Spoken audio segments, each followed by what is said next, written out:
Oh my God.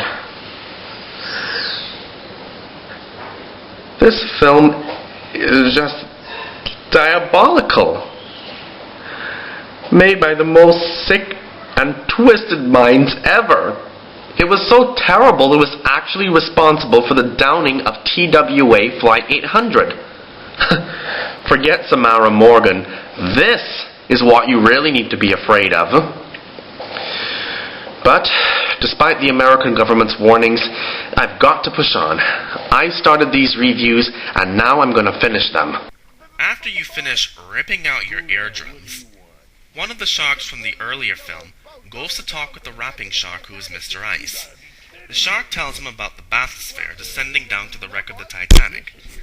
Since the thing is in his territory and it is yellow, he wants to sink the thing. No, boss, it's not sinking. It's connected to the surface by a rope or a couple of ropes, and it's coming down slowly. What, in my territory? Who dares to do this? I don't know, boss, but I was the first to notice this strange yellow. Ain't I done well? Did you say yellow? Yellow. Yellow? Yellow, yeah. Oh? I hate that color. I can't stand yellow. What I find weird is that aren't sharks supposed to be colorblind or something? Either way, the sharks have now immobilized the sub. Not that this is scaring anyone in the sub, by the way. Connors actually seems really excited and overjoyed that they are trapped. There is something definitely wrong here, and we're in trouble. Trust me, it's really big. How many antidepressants are you popping along with your estrogen pills, buddy? You're in freaking peril and you're happy about it? That's like Stanley Pramath on the day of 9/11 going, "There's something definitely wrong here, and trust me, we're in trouble. Trust me, it's really big!" The bathysphere sinks to the ocean floor, and the people pass out inside. However, Tentacles from the previous film, who sounds even more pathetic than ever, happens to be passing by and tries to take them back to the surface. However, he can't move the thing since it is stuck between two reefs. Are you kidding me? The octopus was strong enough to move giant icebergs and keep the Titanic from splitting into two in the last film, but yet can't get a little bathysphere loose? Since when did he become a giant octopusy? Things seem hopeless for our main characters until Atlanteans show up. No, I'm not insane here. I'm speaking the truth. There are Atlanteans in this movie, and they appear to be riding aquatic versions of My Little Ponies. And on top of that, they look like rejects from Captain Planet. Captain Planet, he's our hero, gonna take pollution down to zero. Since there isn't enough air to get the people in the sub back to the surface, the Aqua people put air bubbles on the people's heads and take them back to Atlantis. Now we cut back to Mr. Ice. He sends a message using Morse code with clams and jellyfish to Vandertil on a boat somewhere. He gets the message delivered to him, though the paper he gets it on is completely blank, by the way, and he seems very happy about it. I'm not sure what his evil plan is now, but I think we'll find out soon enough. So the Atlanteans take everyone back to Atlantis to recuperate, while passing a couple of Atlantean submarines along the way. Okay then, if they breathe and swim underwater without any trouble, especially from the pressure, why would they need submarines? At Atlantis, which looks nothing like any version I've ever seen before, they are all taken to a hospital to be treated by a cowgirl fish nurse. Yeah, sure.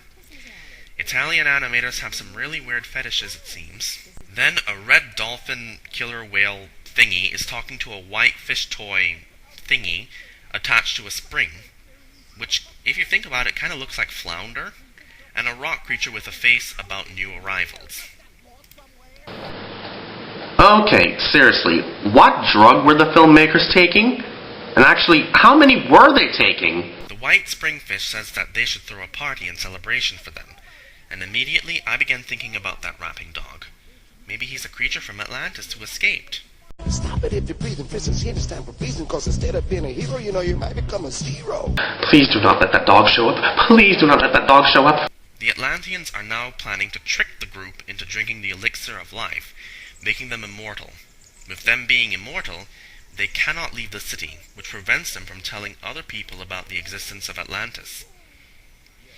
Now to break the news to them about this after they drink the elixir. They'll have the white springfish tell them, and they figure that the people will become so overjoyed by the fact that they'll live forever, that they'll want to stay and party there, forgetting about their real life above the surface. Whatever sense that makes, I'll never know. By the way, this movie is called In Search of the Titanic.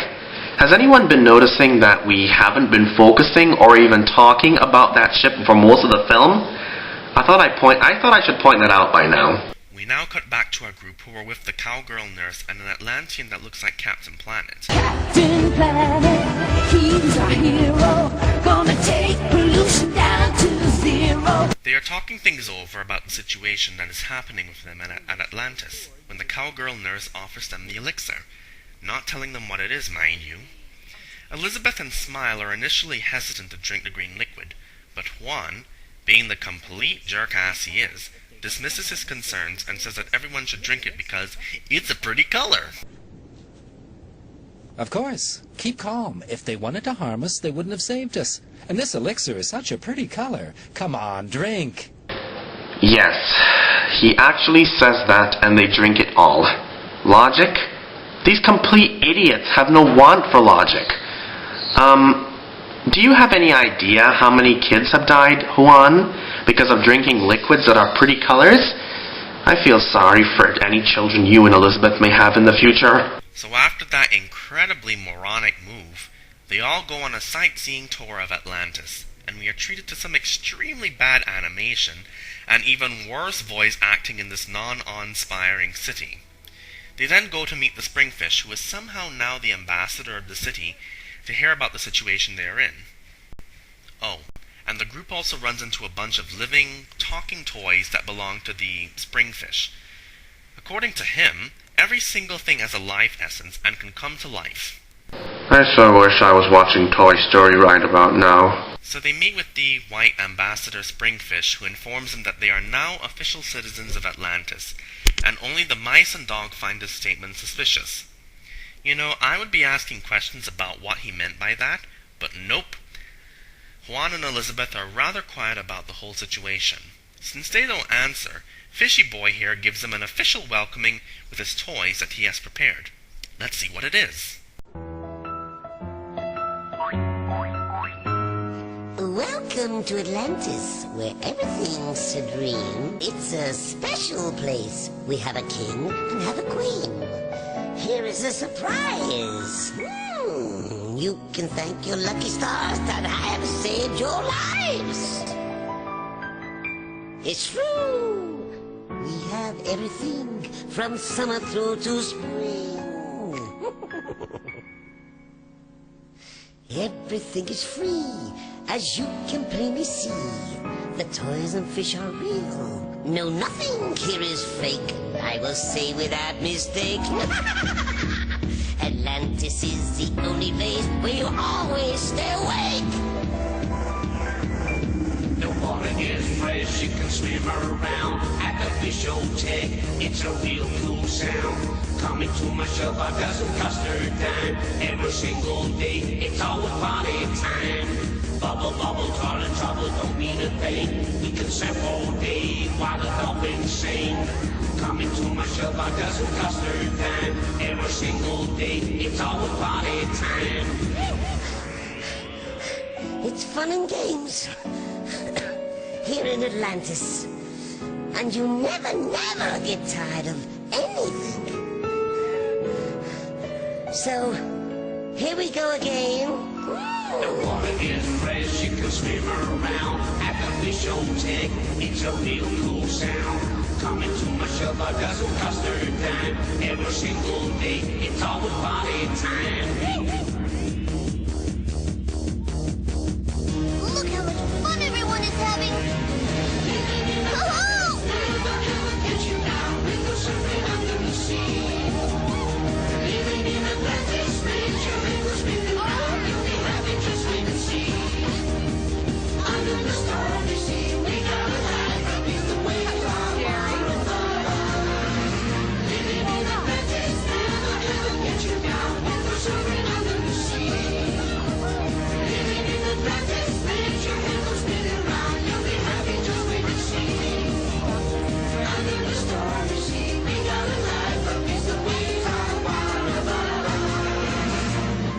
one thing I've got to tell you. Up there, you can't go back.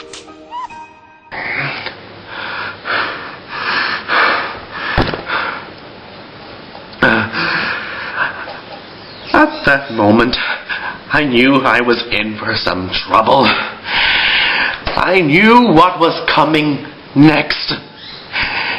It was a pointless musical number that made no sense. Not only that, it also attempted to mix Broadway and techno music together. Oh, my poor soul. How it hurt.